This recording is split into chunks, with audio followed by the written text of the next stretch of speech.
Una crisis se está viviendo, no solo en Córdoba, sino en toda la Argentina. Ya lo habíamos tratado el año pasado, donde las cámaras de inmobiliarios, también los representantes de los inquilinos estaban absolutamente desconformes con esta ley que prevé 3 años de contrato y que con este marco que tenemos de una inflación tan alta, Ernestina, superando el 100%, y vamos a ver cómo terminamos el año, a muchos inquilinos se les está generando un problema muy, pero muy serio. No solo de los estudiantes, que acá tenemos muchos estudiantes en Córdoba Capital, sino también a familias enteras. Es gravísimo. Y además un congreso que tuvo la intención de derogar la ley, se vino en la campaña, se olvidaron de la problemática de la gente y hoy por hoy ya vencieron los primeros que firmaron esos contratos de 3 años y hoy tienen un gran problema. Antes de dialogar con una abogada, corredora inmobiliaria, María Emilia de Fusión, que es una asesora integral, porque allí en Fusión te asesoran desde lo legal, desde lo inmobiliario, también hay contadores, y es bueno asesorarse en este marco. Bienvenida, María Emilia. María Eugenia, perdón. Te voy a invitar a ver este informe y después entramos en detalles como para poder ayudar también a la gente qué decisiones tomar. Bueno. Se agrava la crisis de los alquileres. La oferta es casi nula en todo el país. Los aumentos llegan a más del 100%.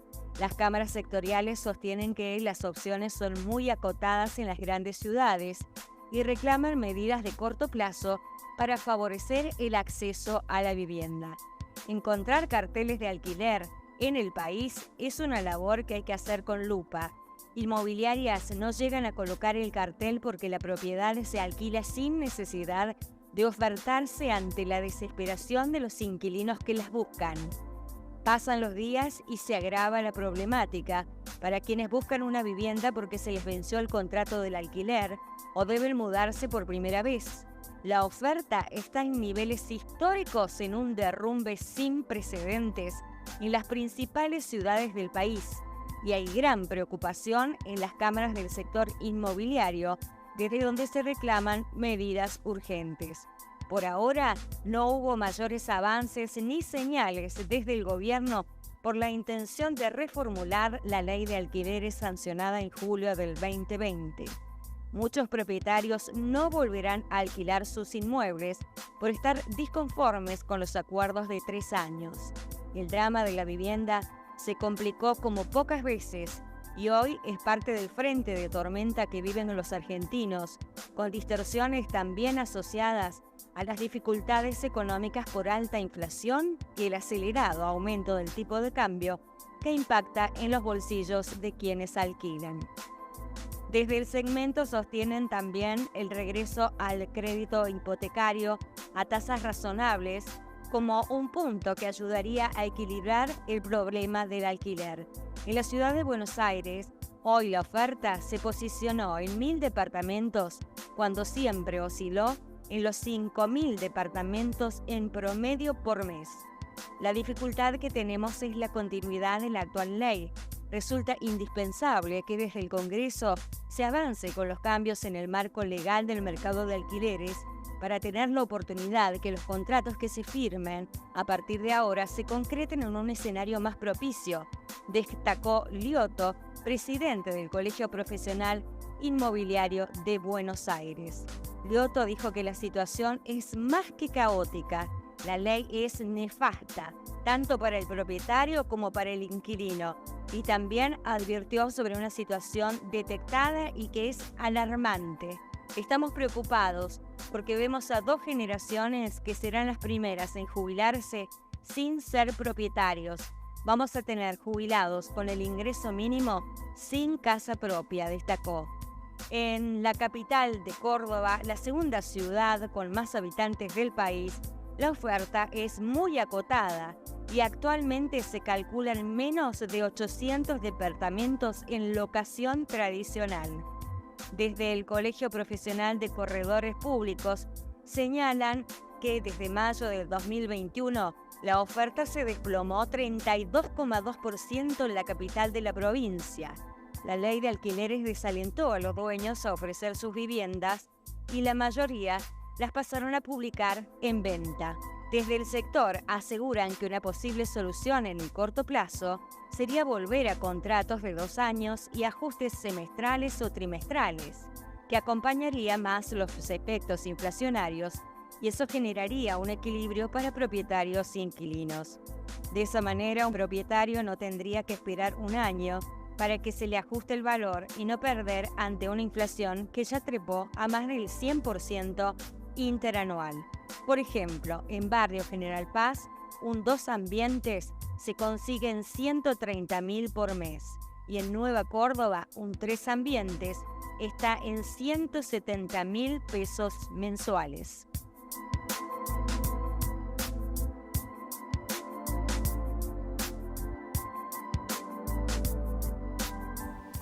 Bueno, un panorama, María Eugenia Reginato, que vos lo estás viendo en tu estudio inmobiliario todos los días, ¿no? ¿Qué te dicen los propietarios y qué te dicen los inquilinos con respecto a este tema? ¿Y cómo los está afectando a ustedes, que son profesionales que trabajan y viven de esto, ¿no? Bueno, primero que todo, hola Marisa, hola Ernestina. Bueno, el informe fue muy completo, marcó bien la realidad actual, la diaria de todos los días de este sector. Para que tengamos una idea, esta ley comenzó a regir, entró en vigencia en julio del 2020, es decir que cumplió 3 años. Y la verdad que no trajo mejoras para nadie, ni para los inquilinos, ni para los propietarios. Está todo el sector disconforme.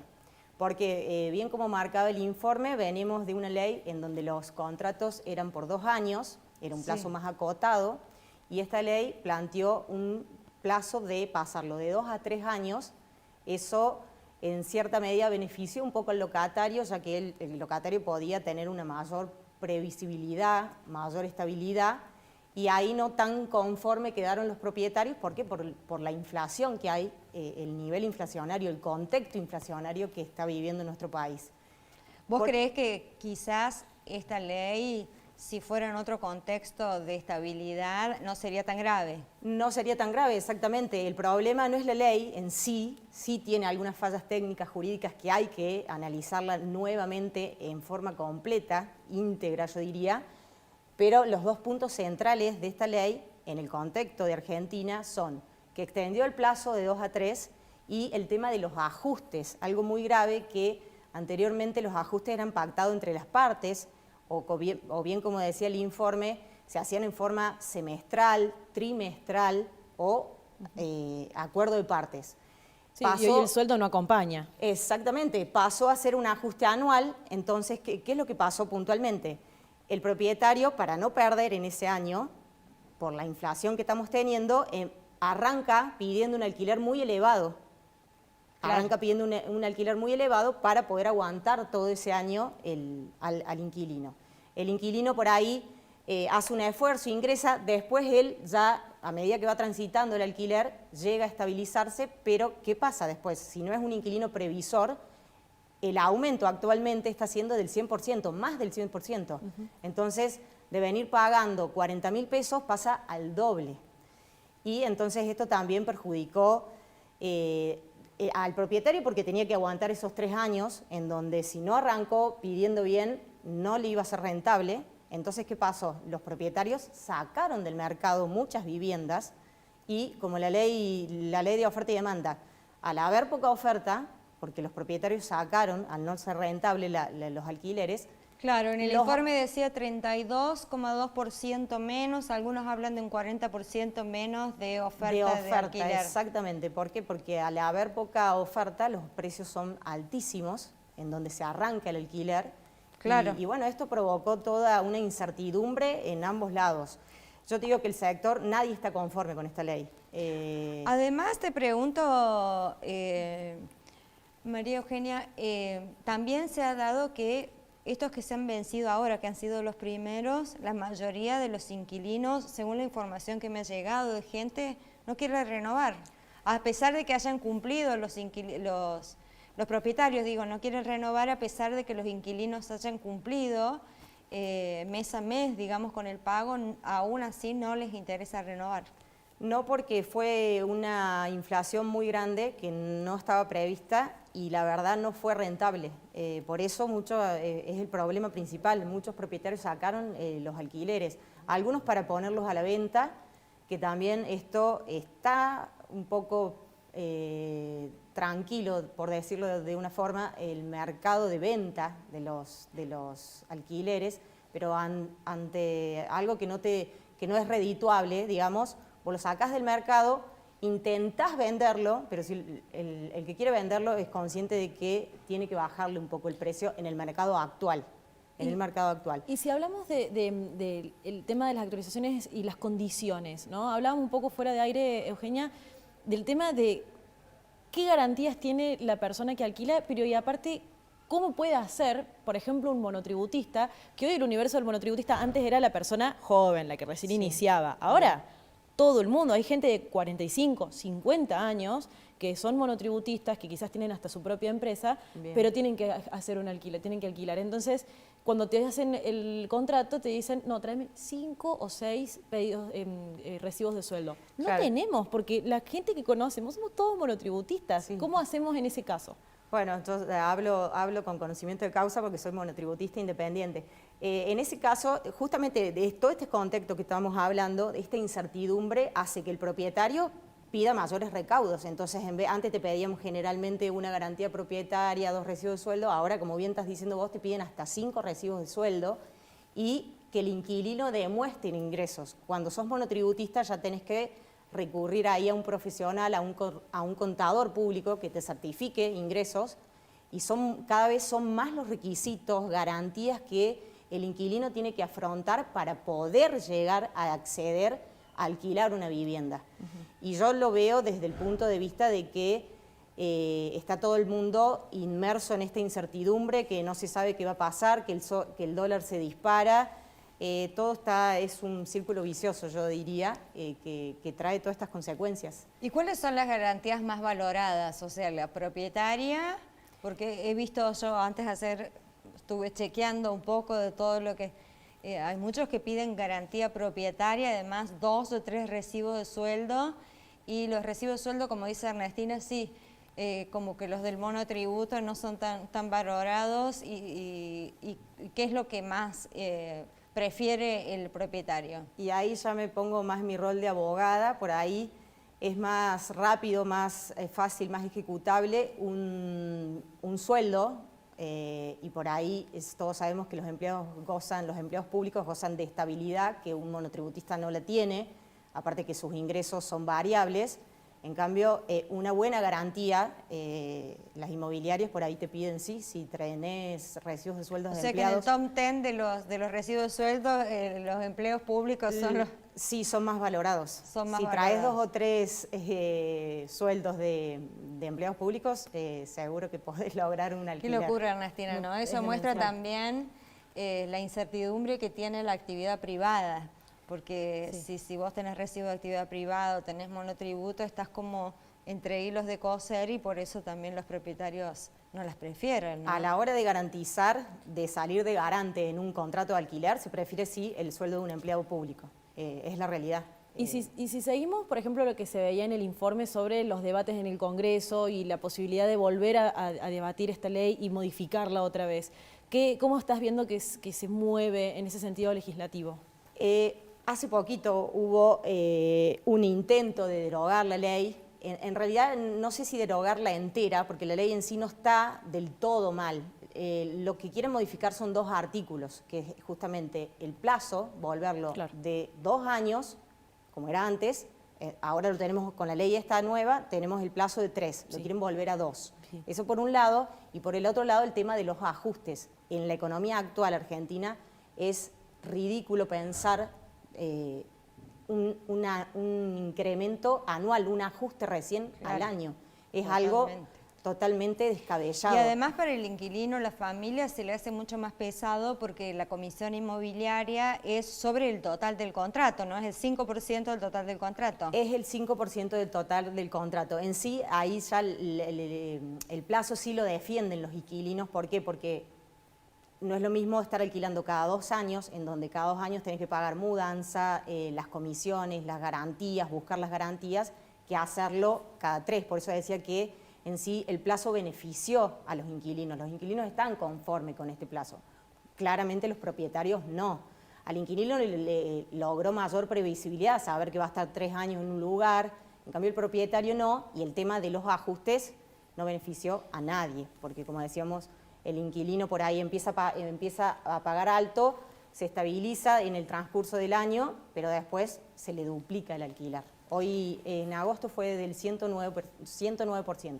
¿Y consideran que de alguna manera, por ejemplo, las empresas como Airbnb y otras que trabajan con dólares y que son muchas veces los lugares a donde terminan yendo a parar estos inmuebles que salen del mercado formal, ¿lo consideran una competencia desleal o es algo esperable en este contexto? Ahí yo te diría que bueno, muchos han sacado las propiedades, ¿no es cierto?, de alquiler y las han llevado a intentar venderlas. Está un poco frenado también el mercado de ventas, pero ante algo que no es rentable, que no sabes que tenés que aguantar al inquilino durante 3 años. Yo uso la palabra aguantar porque es la realidad. Sí. Por ahí. Hay inquilinos, si el inquilino cumple con todo, pero tampoco la ley te está ayudando cuando la inflación que se viene dando no es lo esperable. Entonces sacan la propiedad, la llevan a tratar de venderla y... Sí, o al mercado negro. O al mercado negro. Y bueno, eso ya depende de cada propietario. Otra pregunta que te hago, no sé si lo alcanzás a percibir vos con los clientes que tenés o si trabajas con clientes fijos y demás. ¿Cuál es el interés de ellos, no? Los que ponen en venta, hacerse de los dólares porque se habla de un dólar que a fin de año va a terminar muy alto, o porque quizás quieran invertir en otros países. He visto en las redes muchísimas ofertas de constructoras en Uruguay, en Paraguay, que están ofreciendo y tratando de tentar a capitales argentinos. ¿Vos qué pensás que quieren hacer los propietarios ante este contexto? Yo creo que el propietario tiene bien claro que si quiere vender hoy, en el contexto, en un país que estamos en plena campaña de elecciones, los políticos concentrados en eso, si quiere vender por ahí, si está apurado en vender, tiene que bajarle el precio a la propiedad, porque el dólar cada vez sube más, entonces por ende baja el valor de la propiedad. Y sí, yo creo que es venderlo y sí, se están hablando de todos estos mercados. Analizando otros países exactamente, también. Exactamente. Más estables. Sí. Bueno, muchísimas gracias. No, por favor, la verdad que no sé si te queda alguna pregunta, Ernestina, ¿te quedó Estuvo claro? Súper completa. Me parece que ahora con todo este panorama lo que hay que esperar es la voluntad política de poder hacerle una reforma a la ley y poder de vuelta escuchar a las partes, teniendo ya en su momento no se quiso modificar porque todavía no había sido puesta en práctica. Ahora, con 3 años de experiencia, me parece que ya son otras las circunstancias y tiene que haber voluntad política, si se quiere, después de las elecciones, sí, para modificar esta ley y que las partes queden por lo menos un poco más conformes. Y la verdad que hay que decirlo con todas las letras, sin eufemismo, es otra vergüenza nacional, Ernestina, sí, porque la gente realmente necesita. Yo veo y sigo, y en las redes también me informo muchos chicos estudiantes acá que están vendiendo muebles y te pasaba alguna frame de pantalla, me voy a insultando porque imagínate, dejar una carrera que sus padres no puedan renovar y demás, le complica la vida a la gente, y que el Congreso todavía no haya tomado cartas en el asunto es otra vergüenza nacional. Sí, aparte de la crisis habitacional, bueno, Eugenia lo debe saber muy bien, la crisis habitacional en la Argentina es un problema y no se escuchan las propuestas que a veces llevan de buena fe empresarios o personas como el dueño de la cooperativa Horizonte. Sí, el contador Benassi, que estuvo acá. Pero no se escuchan esas propuestas de viviendas sociales para que la gente acceda a la vivienda justamente. Y como decía el informe, es una generación que se va a jubilar sin vivienda propia. La verdad que es un tema preocupante.